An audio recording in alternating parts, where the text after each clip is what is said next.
Huawei succeeded by a 44-year-old veteran into a competitor to Samsung Electronics. Huawei, China's leading ICT company. Communication equipment and solutions made by Huawei are used by 1 in 3 people around the world, and they form the third strongest smartphone market along with Apple and Samsung, and are called China's Samsung Electronics. Ren Zhengfei, founder of Huawei, founded the company in 1987 with 5 co-founders at the age of 44 with a capital of 21,000 yuan, about $300. Unlike other Chinese telecom companies, Huawei was founded with pure private capital, and its sales share in China's domestic market and global market is balanced.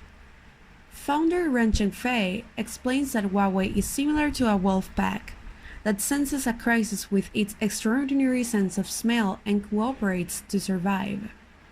This is because a pack of hungry wolves have been competing fiercely with the lions, foreign companies and public corporations, who are the absolute powers to hunt their prey. A 44-year-old veteran challenges startup.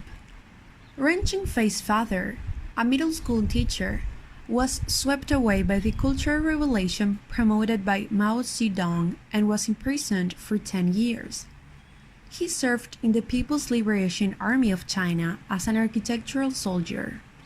There he made many achievements, but his father's influence prevented his career in the military from time to time. It has become a daily routine to not receive an award even if you put up a ball. That experience created a character who does not pursue fame and profit. Ren Zhengfei, founder of Huawei. Afterwards, he retired from the military in 1984 because of the reform and opening atmosphere created by Deng Xiaoping. He had a desire to provide a good educational environment for children. Ren Zhengfei was promoted to the vice president of the subsidiary of a large corporation he joined. He got fired after inflicting a loss of 2 million yuan to the company as he pushed ahead with the business. Eventually, in 1987, he founded Huawei, which means the Chinese nation has a future. At that time, Ren Zhengfei was 44 years old. Early Huawei members who were engineers set up the company, but without a clear development strategy. Huawei in business of telecommunication. In the early days, he entered the trading business and sold various electronic products and even diet pills. Afterwards, Huawei entered the telecommunication business by importing equipment from Hong Kong. They heard that the government and public companies were buying a lot of small telephone switchboards, and in 1992, after 2 years of research, they released the self-developed small exchanger HJD48. 2 years later, Huawei's total sales exceeded 100 million yuan, and a toast was heard. Huawei entered the telecom industry barehanded, but it was only after it started that I realized that this market is a brutal battlefield where blood is cried every day due to technological competition. Ren Zhengfei. Initial problems of Huawei. In the early 1990s, half of the co-founders left the company.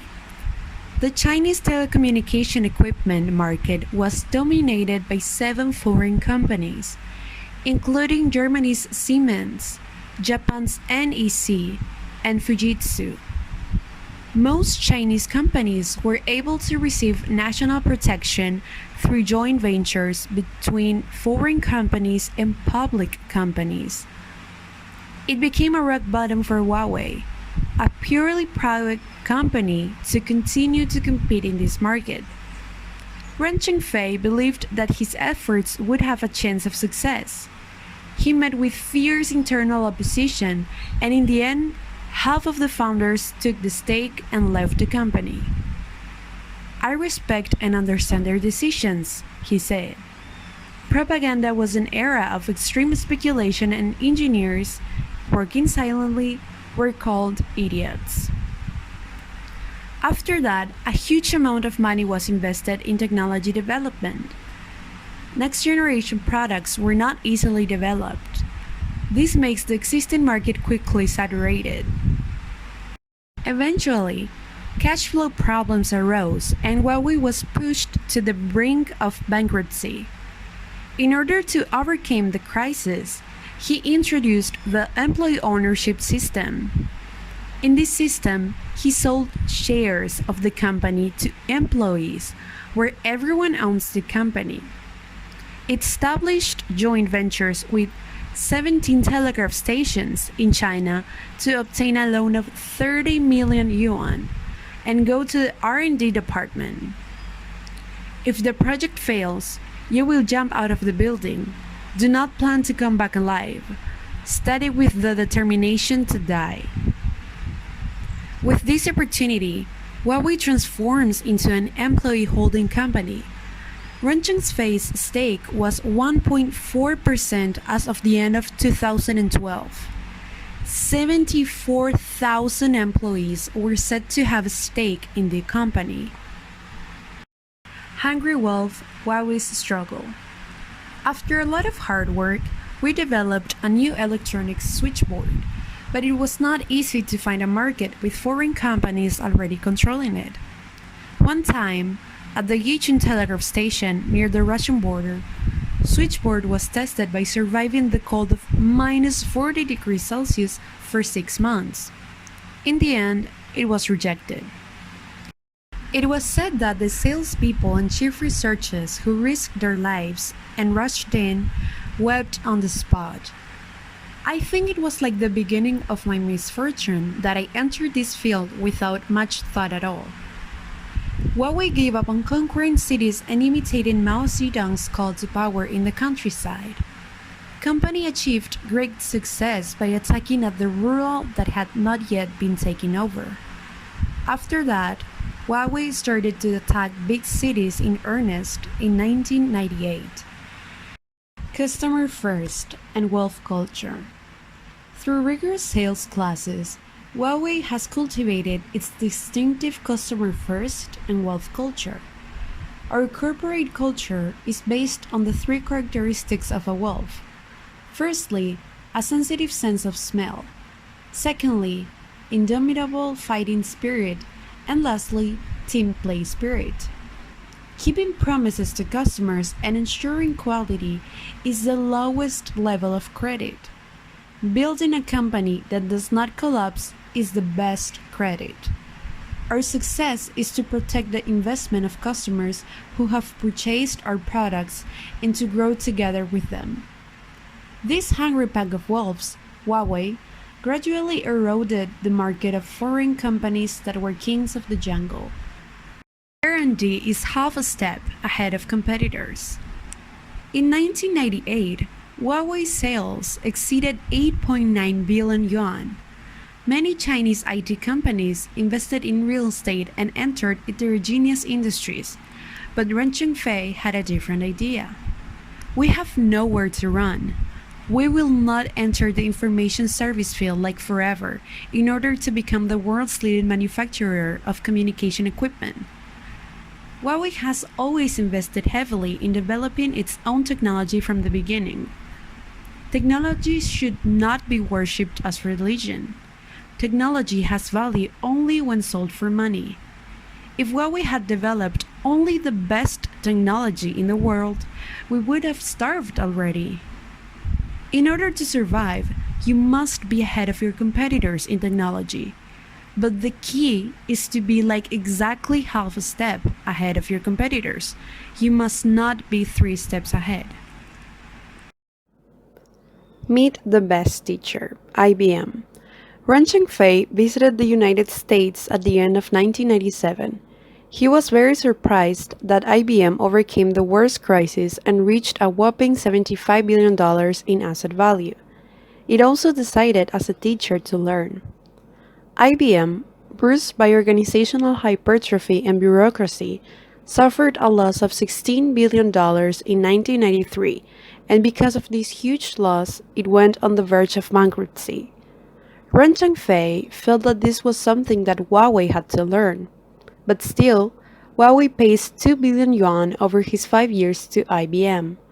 IBM got selected as a consultant and began severe restructuring.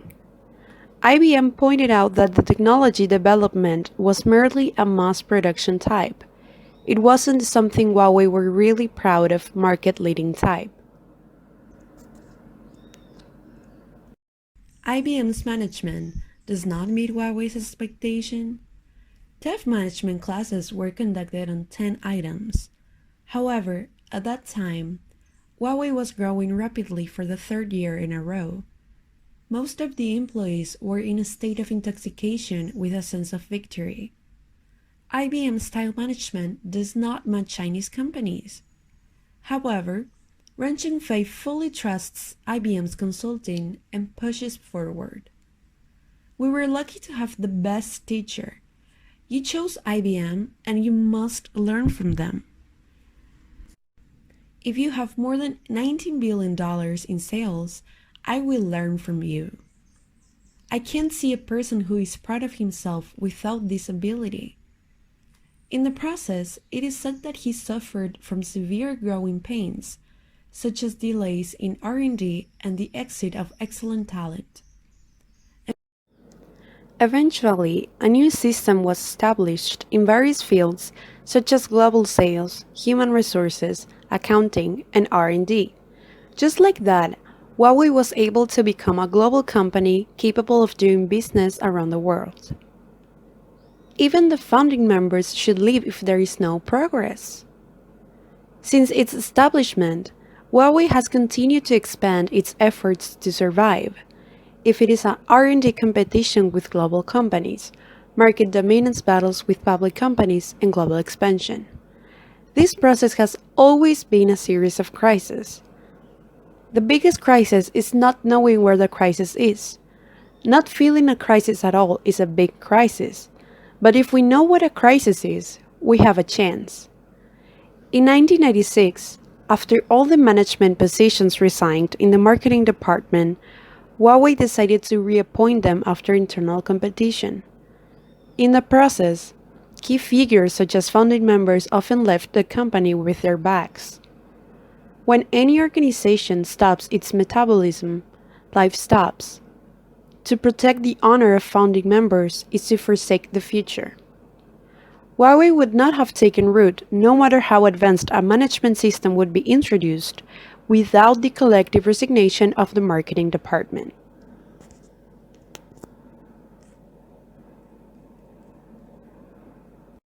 Venture bubble collapse, overcoming the worst crisis.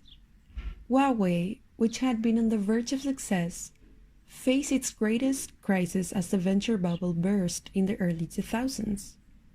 Before the venture bubble burst, Huawei made huge investments in 3G and GSM-based mobile communication technologies. But still at the time, all of those investments went in vain. China Telecom, the largest mobile operator in China, preferred CDMA rather than GSM. But instead of 3G, low-cost, short-distance wireless-like communication called Xiaolingtong has begun to spread widely in China. Firstly, global companies suffering from the venture bubble jumped into the Chinese market, risking their lives for it. Secondly, some employees handed over confidential data such as source programs and blueprints to competitors to fight counterfeiting. To make matters worse, Ren Chengfei's mother passed away in a car accident in January 2001. Chronic diseases, diabetes, and blood pressure got worse, and so she got very exhausted mentally and physically. Huawei, a competitor to Samsung Electronics. At this time, he was 57 years old. Ren Chengfei struggled to survive. Huawei Electric sold its net subsidiary. A foreign company bought it for $750 million, but once again, Huawei sold the company's stake to its employees. In addition, the employees endured the harsh winter by voluntarily cutting their salaries. As the cold season passed, the 3G market that we had previously invested in opened up and we were able to see the fruits of our investment. Through this harsh process, Huawei has grown stronger as Samsung and Apple have to be vigilant in the smartphone market. Like in the telecommunication equipment field, it has grown into the world's most cost-competitive and technologically advanced company. After that, there are many things to explain, such as the first rank, who was driven as an industrial spy, and the circular CO system, but we will deal with the work after 2000.